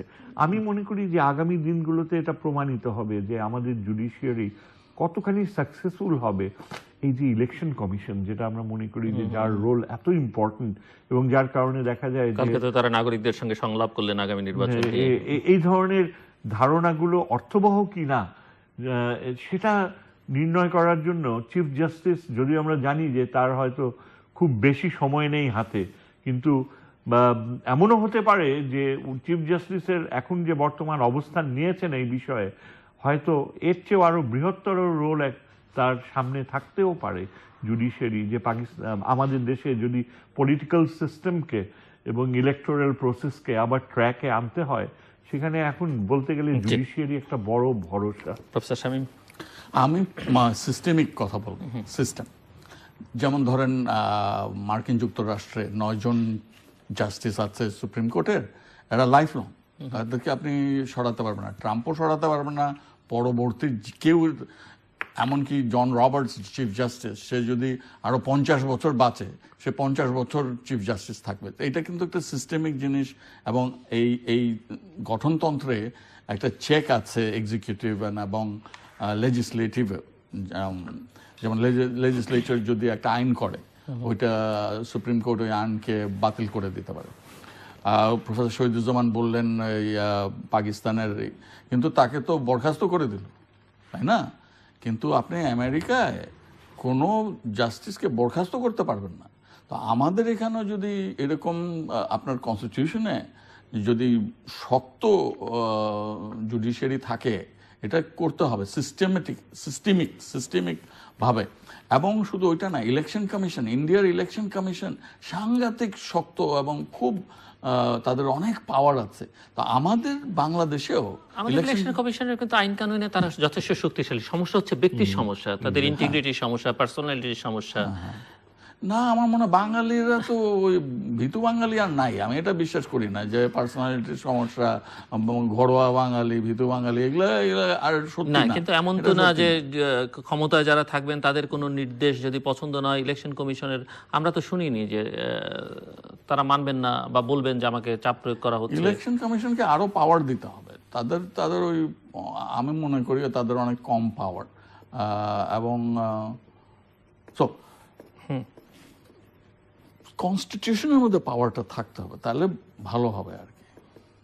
আপনি বলছেন। আমরা আবার আঞ্চলিক রাজনীতির প্রসঙ্গে যাই। এক ধরনের উত্তেজনা আমরা বাংলাদেশের বাইরে পৃথিবীর বিভিন্ন প্রান্তে যেখান থেকে চ্যানেলে দেখছেন, আপনাদের সকলকে সাদর আমন্ত্রণ তৃতীয় মাত্রা দেখবার জন্যে। প্রিয় দর্শক, আন্তর্জাতিক পরিস্থিতি এবং বিশ্ব ব্যবস্থার বাইরে যেহেতু বাংলাদেশ নয়, বাংলাদেশের সঙ্গেও এই আন্তর্জাতিক রাজনীতির সম্পর্ক বা বিভিন্ন দেশের সম্পর্ক বা বাংলাদেশের অভ্যন্তরীণ অবস্থা, সেগুলো নিয়ে আলোচনা করবার জন্য আন্তর্জাতিক সম্পর্কের দুজন বিশ্লেষক, দুজন শিক্ষক আমার সঙ্গে স্টুডিওতে রয়েছেন। আমার বায়ে বসা আছেন যুক্তরাষ্ট্রের ক্যালিফোর্নিয়া স্টেট ইউনিভার্সিটি ফুলারটনের professor emeritus professor doctor CM Shamim, আর আমার ডানে রয়েছেন ঢাকা বিশ্ববিদ্যালয়ের আন্তর্জাতিক সম্পর্ক বিভাগের শিক্ষক প্রফেসর শাহিদুজ্জামান। স্বাগত আপনাদের দুজনকে স্টুডিওতে। যে প্রসঙ্গটি আলোচনা শুরু করতে চাই, পাকিস্তানের একটা পরিবর্তন হলো, এবং যে পরিবর্তনটা হলো সেটি আদালতের একটা নির্দেশনার কারণে, বা আদালত পাকিস্তানের প্রধানমন্ত্রী নওয়াজ শরীফকে অযোগ্য ঘোষণা করেছেন দুর্নীতির অভিযোগে। তো এটিকে অনেকে বলবার চেষ্টা করছেন যে পাকিস্তানের আদালতের পেছনে পাকিস্তানের সামরিক বাহিনী রয়েছে। কেউ কেউ এটিকে স্বাগত জানিয়েছেন। আমি বিভিন্ন জায়গায় পাকিস্তানি যারা রাজনীতির বিশ্লেষক বা তাদের অনেকের বক্তব্য শুনেছি, তাদের মধ্যে আয়েশা সিদ্দিকা, তারা কেউ কেউ এভাবে তাদের মতামত ব্যক্ত করেছেন যে একই সঙ্গে তিনি হ্যাপি এবং স্যাড, অর্থাৎ খুশিও হয়েছেন আবার দুঃখিত হয়েছেন। তো প্রফেসর CM শামীম, আপনি যদি পরিস্থিতিটা কিভাবে দেখছেন বলেন। আমি দেখি যে পাকিস্তান সে তার আদিকাল থেকেই অ্যালাইড, বলতো যে আমেরিকার মোস্ট অ্যালাইড অ্যালাই। 1947-এ ট্রুম্যান ডক্ট্রিন হয়, 1947-এ পাকিস্তান স্বাধীন হয়। আইয়ুব খান, জেনারেল আইজেনহাওয়ার যখন প্রেসিডেন্ট ছিলেন, জেনারেল আইজেনহাওয়ার, সে আইয়ুব খান নিজেকে ফিল্ড মার্শাল ভাবতেন। তো তারা শুরু করে কিন্তু ওই মার্কিন যুক্তরাষ্ট্রের সাথে প্রথমে সিয়েটো, south east Asia treaty organization, তারপরে Baghdad pact, central treaty organization. So Pakistan, এটা যে বৈদেশিক সাহায্য, আমেরিকার বৈদেশিক সাহায্য, আমেরিকার শারম্যান ট্যাঙ্কস, তারপরে মিলিটারি এইড পেয়েছে। On the other hand, India কিন্তু নন অ্যালাইন্ড ফরেন পলিসি বলতো সবসময়। ইন্ডিয়া একটা বড় দেশ, নন অ্যালাইনমেন্টের ছিল। তো পাকিস্তানের মিলিটারি ওই তখন থেকেই 1947-এ যখন ট্রুম্যান ডক্ট্রিন বলল যে দিল ফাইট কমিউনিজম সব জায়গায়, পৃথিবীর সব জায়গায়, স্পেশালি ভিয়েতনামে, তারপর কিউবাতে তারা করেছে। তো পাকিস্তান মিলিটারিটা অনেক ভীষণ একটা বড় দেশের তুলনায় পাকিস্তান মিলিটারি এত বড় হয়ে যায়।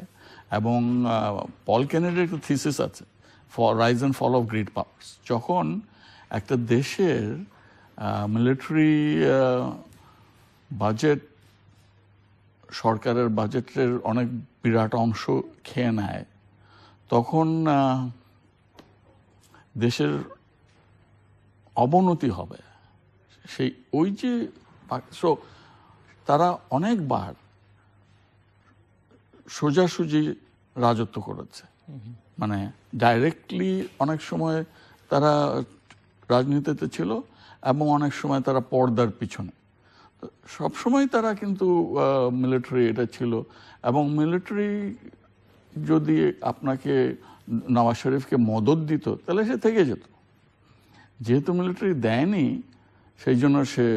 কিন্তু কেউ কেউ বলছেন যে বিচার বিভাগ কি আসলে প্রভাবিত করেছে মিলিটারি, এবং মিলিটারি আসলে পাকিস্তানের বিচার বিভাগের পেছনে কাজ করছে। হ্যাঁ, অ্যাবসলিউটলি রাইট। কিন্তু সেখানে অনেকে আবার প্রশ্ন তুলছেন, তাহলে তো মুসলিম লীগকেই ক্ষমতার বাইরে চলে যাওয়ার কথা, বা সেখানে নওয়াজ শরীফের ভাই কি করে পরবর্তী প্রধানমন্ত্রী হচ্ছেন? পুরো ব্যবস্থাটাতে আসলে সেই অর্থে কোনো পরিবর্তন হয়নি। কি দিবেন এবং ওই যে বলবেন যে প্রস্তর যুগে পাঠিয়ে দেব, একেবারে শেষ করে দিব, don't ever imagine you can do it. কিন্তু জুডিশিয়ারি যদি এত পাওয়ারফুল হয়ে থাকে, এই প্রশ্ন আবার অনেকে তুলছেন, তাহলে পাকিস্তান যেটি প্রফেসর সিএম শামীম বলছেন যে পাকিস্তান আর্মির একটা কর্পোরেট ইন্টারেস্ট আছে এবং সেখানে করাপশনের অভিযোগ আছে জেনারেলসদের বিরুদ্ধে। অনেককে আমি বলতে শুনেছি যে এই জেনারেলদের বিচার এই জুডিশিয়ারি করবে কিনা, পলিটিশিয়ানদের বাইরে অন্যান্য সেক্টরের যারা আছেন তাদের বিচার করবে কিনা, সেই প্রশ্নটা আছে। এক্স্যাক্টলি। আমার কথা হচ্ছে অন্যান্য পলিটিশিয়ান, অন্যান্য বিজনেস লিডার্স, বিজনেসম্যান। পাকিস্তানের দুর্নীতি একটা ব্যাধি প্রায়। সেখানে ফিউডাল এই যে সামন্তবাদী যারা পার্লামেন্টের সব মেম্বার্স, এদেরকে চেহারা দেখলে বোঝা যায় যে নুরানি চেহারা, মানে ঝলসে পড়ছে তাদের ঐশ্বর্যের ইয়ে। ট্যাক্স পর্যন্ত দেয় না। ট্যাক্সের ধারণা কি, এরা অনেকে বড় বড় ফিউডাল লর্ডসরা ট্যাক্সের ধারণাই তাদের নেই। এবং এদের প্রোটেক্টর কারা? এই মিলিটারি, সামরিক বাহিনী সবসময় তাদেরকে সামনে তুলে ধরেছে। এখন ব্যাপার হচ্ছে কি যে নওয়াজ শরীফের সময় পররাষ্ট্রনীতির ক্ষেত্রে একদিকে মার্কিন যুক্তরাষ্ট্রকে তার অবস্থানে রাখা, অপরদিকে ভারতের সাথে ব্যক্তিগত পর্যায়ে প্রাইম মিনিস্টার মোদির সাথে একটা সম্পর্ক গড়ে তুলে সেটাকে অনেকটা আশাব্যঞ্জক করে তোলা, যার কারণে মিলিটারি কিন্তু সবচেয়ে আগে। এই শুরু হলো যখন মোদি পাকিস্তানে এসে প্রাইভেট ভিজিট করলো, যখন একটা পারিবারিক সম্পর্ক, তখনই কিন্তু পাকিস্তানের সামরিক বাহিনী তারা এটা ভালোভাবে নেয়নি। একটা ব্যাপার কি দেখেন, নওয়াজ শরীফের ফ্যামিলি কিন্তু রাতারাতি বড়লোক হয়নি দুর্নীতি করে। তারা পার্টিশনের পরে ইত্তেফাক গ্রুপ অফ ইন্ডাস্ট্রিজ, অনেক পুরানো ব্যবসায়ী ফ্যামিলি। এবং ওই সেই জিয়াউল হকের সময় নওয়াজ শরীফকে জিয়াউল হক সামনে তুলে এসেছিল, তাকে ট্রেন প্রপ আপ করছে। একটা সময় ছিল নওয়াজ শরীফ কিন্তু সামরিক বাহিনীরই সুপুত্র ছিল। আচ্ছা, তার একটু শেষ করে নেই। তারপরে দেখা যায় যে নওয়াজ শরীফের পরবর্তী সময়ে এসে তার যে প্রচণ্ড পপুলারিটি পাঞ্জাবে, যার কারণে তার আপন ভাই পাঞ্জাবে অত্যন্ত কার্যকরভাবে মুসলিম লীগের প্রাধান্য বজায় রেখেছে। এমনকি নওয়াজ শরীফকে এখন যে সরানো হলো, এর ফলে দেখা যায় যে পাঞ্জাবে কিন্তু তেমন কোনো সেলিব্রেশনস হয়নি, এমনকি সিন্ধু প্রদেশেও তেমন কোনো সেলিব্রেশনস হয়নি। এই যে আয়শা সিদ্দিকা বলল যে গুড অ্যান্ড ব্যাড, গুড এই অর্থে যে হয়তো পাকিস্তানের জুডিশিয়ারি আরো বেশি একটা স্পষ্টবাদী রূপে সামনে আসবে, এবং এই জুডিশিয়ারি হয়তো ভবিষ্যতে সামরিক বাহিনীরও কোনো যে উচ্চাভিলাষ ক্ষমতায় তুলে নেয়া, সেখানে জুডিশিয়ারি হয়তো একটা বাধা হয়ে দাঁড়াবে। ব্যাড ইন দ্য সেন্স যে যেটা আমরা জানি যে কোনো ইলেক্টেড প্রাইম মিনিস্টারই তার টার্ম শেষ করতে পারে। এবং সেটি প্রফেসর শামীম যে 70 বছরের ইতিহাসে পাকিস্তানে কেউই আসলে তার পুরো টার্ম শেষ করতে পারেননি। তো কোনো ইতিবাচক পরিবর্তন কি আপনি সামনের দিকে দেখতে পান পাকিস্তানের? কারণ পাকিস্তানের তো একটা জিনিস বুঝতে হবে, পাকিস্তান মিলিটারি খুব গ্লোবাল সিচুয়েশনটা দেখতে হবে, গ্লোবাল পলিটিক্স, ওয়ার্ল্ড পলিটিক্স, আন্তর্জাতিক রাজনীতি। আন্তর্জাতিক রাজনীতি ধরেন 1960-এর সময় অর্ধেক মিলিটারি কু হচ্ছিল। মিলিটারি কু হলে ইউএসএ তখন কিছু বলতো না। কেন বলতো না? কারণ তখন কোল্ড ওয়ার চলছিল। তখন তারা সোভিয়েত, এটা খুব সুন্দর তারা বলে যে আর্জেন্টিনার যেমন মিলিটারি রুলাররা বলে যে yes they're SOBs but they're our SOBs. তারা খারাপ মিলিটারি, কিন্তু তারা আমাদের দলের লোক। এখন কিন্তু ওইটা নাই, কোল্ড ওয়ার তো আর নাই। 1991-এ সোভিয়েত ইউনিয়ন ভেঙে গেল। এখন যে আপনার রাজনীতি, এখানে কিন্তু মিলিটারি কু করে একজন আসার ওই জিনিসটা সেটা সরাসরি নেই, কিন্তু অন্যভাবে সামরিক বাহিনীর একটা নিয়ন্ত্রণ, তার ইচ্ছে বাস্তবায়ন, সেটি তো হচ্ছে। হ্যাঁ, কিন্তু ইভেন একজন ব্যক্তি পানামা পেপারস কেলেঙ্কারির কারণে অভিযোগ প্রমাণিত হয়েছে, তাকে অযোগ্য ঘোষণা করেছে, তিনি পদত্যাগ করেছেন। এভাবে এখনো কিন্তু তার দলের লিডার, জি, সে যায়নি। দলের লিডার অনেক সময় সেখানে তাহলে সেনাবাহিনীর প্রশ্নটা আসছে কিভাবে আর কি? সেনাবাহিনীর প্রশ্ন, সেনাবাহিনী হবে কি যে তাদের একটা কর্পোরেট ইন্টারেস্ট আছে। সেনাবাহিনীর নিজস্ব পাকিস্তানের ইন্টারেস্ট আর সেনাবাহিনীর ইন্টারেস্ট এক না, কর্পোরেট ইন্টারেস্ট সবসময় থাকবে। এবং এটা অনেক সময় স্টেপ বাই স্টেপ করতে পারে, এক ধাক্কায় উড়িয়ে নাও দিয়ে বিভিন্ন ধাপে তাদের স্বার্থ সিদ্ধি করতে পারে। আমি অবশ্য একটা গড়ে ওঠা ধারণা চলে আসছে যে মিলিটারি একটা মুখ্য ভূমিকা রাখে সব কিছুতে, কিন্তু আমি মিলিটারিকে অত বেশি ক্রেডিট এবার দিব না। আমার ধারণা যে সত্যিকার অর্থে পাকিস্তানের জুডিশিয়ারি অত্যন্ত এক শক্তিশালী, কার্যকর এবং একটা মিনিংফুল রোলে সামনে এগিয়ে এসছে জাস্টিস ইফতেখার চৌধুরীর সময়ে। এবং লক্ষ্য করে দেখুন, জাস্টিস ইফতেখার চৌধুরীকে ক্ষমতার থেকে সরিয়ে দিয়েছিল অন্যায়ভাবে জেনারেল পারভেজ মুশাররফ। পাকিস্তানের ইতিহাসে পারভেজ মুশাররফ ছিলেন এক অন্যতম শক্তিশালী প্রেসিডেন্ট, যাকে বলা হতো অনেকটা ডিকটেটরের মতো। পরের দিকে তিনি এত শক্তিশালী হয়ে গিয়েছিলেন যে মিডিয়াকে অগ্রাহ্য করতেন এবং বিদেশি দল, অন্যান্য বিরোধী দলগুলোকে তিনি রীতিমতো হাবুডুবু খাওয়াচ্ছিলেন।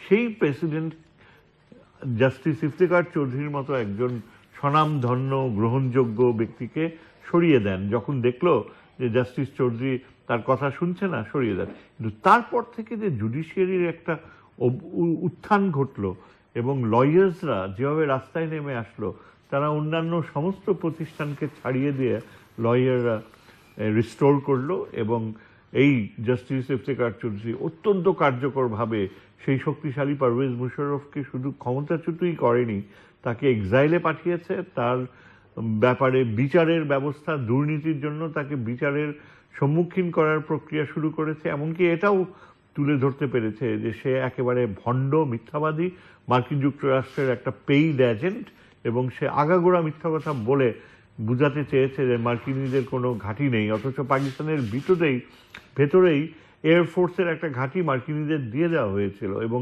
সেখান থেকে তারা ড্রোন উড়াতো। এই পুরা বিষয়টাই পারভেজ মুশাররফের সময় সিক্রেট রাখা হয়েছিল। মুশাররফ এমনও ধারণা দিয়েছিল যে সে পাকিস্তানের পররাষ্ট্রনীতিতে কখনো মার্কিনীদের কাছে একেবারে সারেন্ডার করেনি এবং পাকিস্তানের স্বাধীনতা সে রক্ষা করে চলে এসছে।